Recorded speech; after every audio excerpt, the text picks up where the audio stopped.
Hi everyone, my name is Mackenzie Hall and I am a graduate student in the Center for Career Development.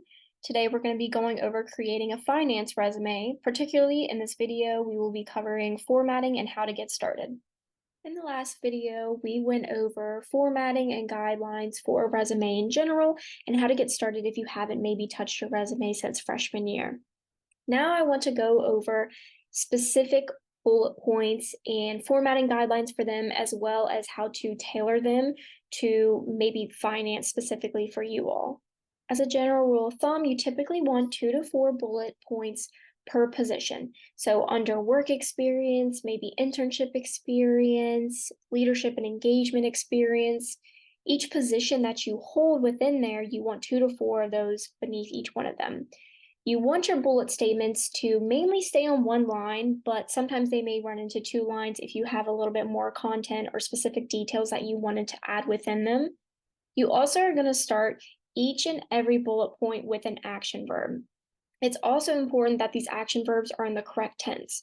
So if you did this job in the past, it would be in past tense. If you're still currently in the position or the leadership role that you're in, then it's going to be in present tense.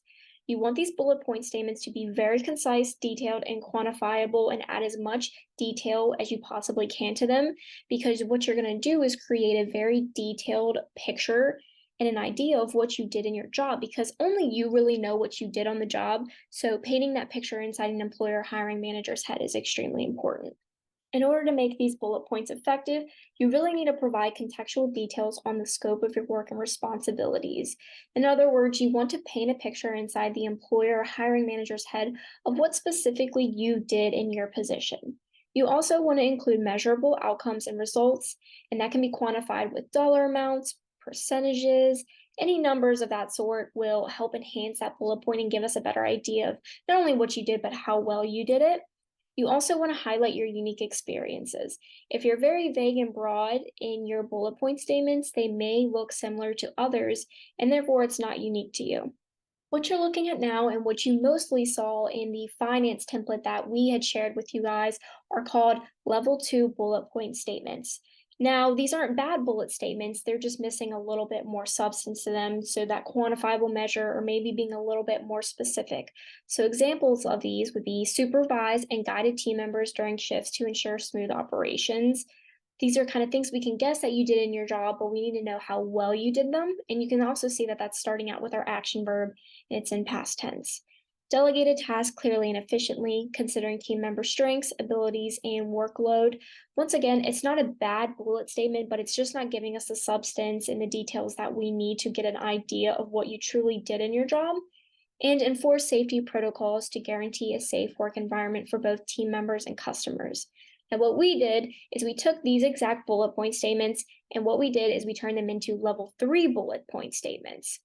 As you can see here, this is how we enhanced them.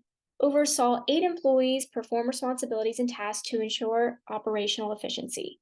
Here, what we did is we added a number or a metric to get a better idea of, okay, I wasn't just supervising people, but I oversaw particularly 8 employees.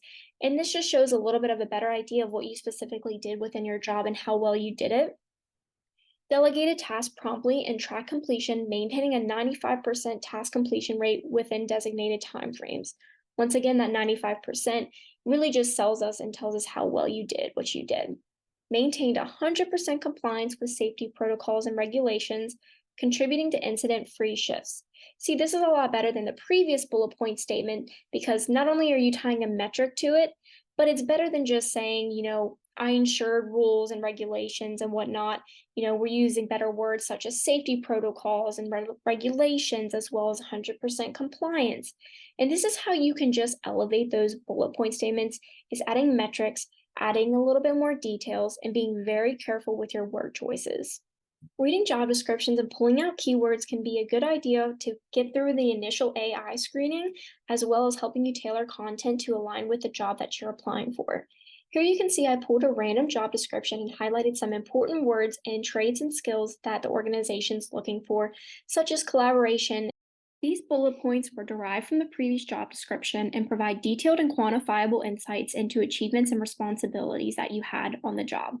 You can see the correlation between the bullet points and the specific words that I highlighted from the previous slide. These points dive deeper into experiences and showcase specific examples, metrics, and outcomes. The goal is to align your bullet points with skills the employer is looking for. These points offer a comprehensive view of your contributions, showcasing not only what you have done, but also how well you did it by adding measurable impacts. Level 3 bullet points help potential employers understand the scope of your experience and expertise and the value you can bring to their organization.